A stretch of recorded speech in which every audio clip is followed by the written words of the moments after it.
Се почестите случаи на врсничко насилство повторно ја отворија дебатата за тоа каде потфрла системот и зошто агресијата станува се поприсутна во училиштата и на социјалните мрежи. Наместо реакција само по инцидентите, потребен е координиран и континуиран пристап во кој ќе бидат вклучени сите засегнати страни кои ќе работат и на превенирање на малолетничката деликвенција, заклучија експертите на денешниот панел промоција на безбедна училишна средина во организација на Детската амбасада Меѓаши. Делот на превенцијата училиштата имаат недостаток, односно секогаш за ова се разговара после направената работа, после стореното насилство. Мора да се зајакнат капацитетите и делот на училиштата каде што треба пообемно да се работи во делот на превенцијата.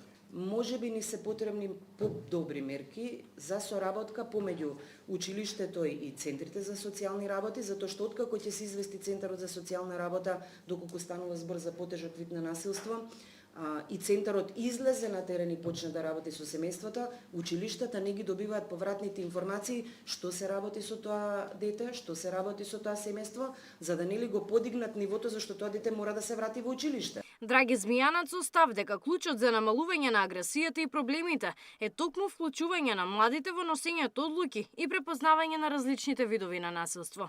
Да ги сензибилизираме децата дека секое насилство создава проблема, посебно кога станува збор за дисперзирање, односно споделување на компрометирачки фотографии на социјалните мрежи.